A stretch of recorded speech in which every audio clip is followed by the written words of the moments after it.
Guys, so to make the latex ears, I'm basically only using two products. First, I'm going to be using some of this non-hardening modeling clay. That's just to form the outside ear of whatever shape you want it.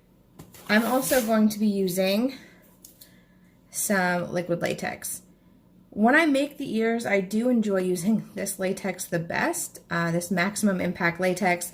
This one is in the color green because I'm making goblin ears, but they sell pretty much any color that you could ever want.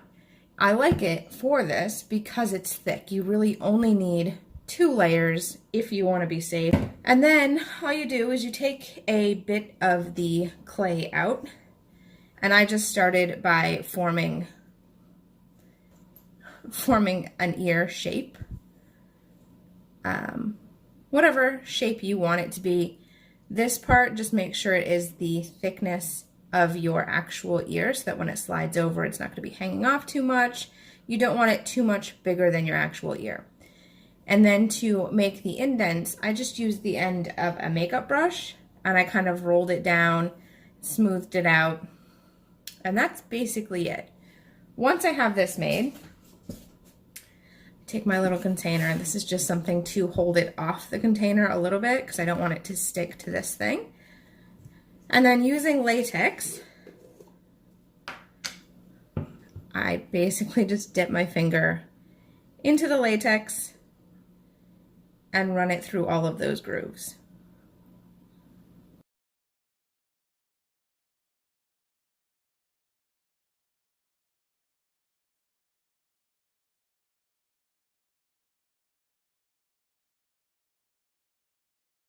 There is a little edge on this. This is what hooks it to the side of your face. So I just built up that edge, and then you just cover that with latex as well. So I just set this aside, wait for it to dry, flip it over, do the other side. Once that's completely dry, it looks a little bit like this. It does dry darker than the actual bottle.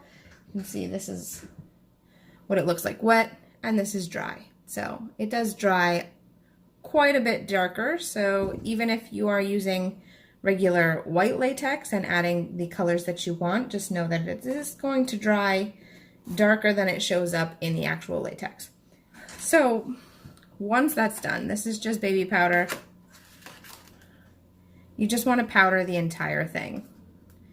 Otherwise, when you're pulling it off, it could stick to itself and then you'll have a mess and probably have to start over and create another ear. All right, so once the outside is all powdered, let's take these out. I like to start with this flap and just pull it over.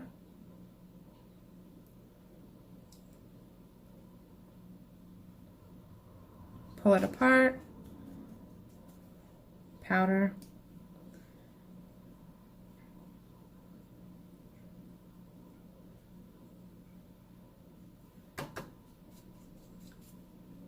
And I just go around the entire outside edge enough so that I can fold it in on itself. And I'll show you what I mean in just one second.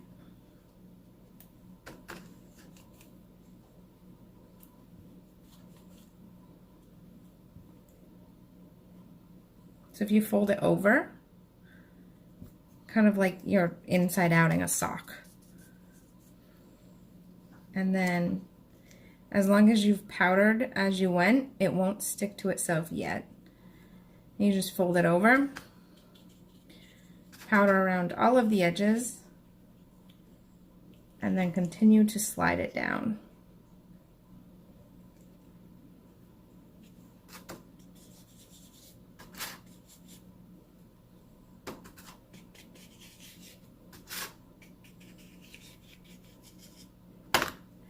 And once you have it kind of halfway, you can slide it slowly. If you slide it slowly, it'll make sure all of the edges pop out instead of getting stuck in.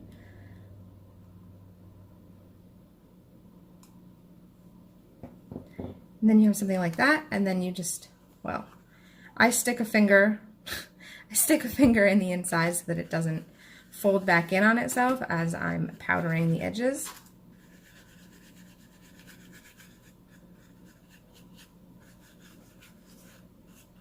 And then once the inside is all powdered, you can flip it back out. And there you have it, an ear. And then you just go around with scissors and clean up the edges so that it looks something like this. The edges are clear. This will go on the back of your ear. And then you have your own custom pair of latex ears. And like I said, you can do this with pretty much whatever shape you wanted to make, whatever shape. And I enjoy this non-hardening modeling clay, because if you put it in a bag with a little moist paper towel, you can reuse it.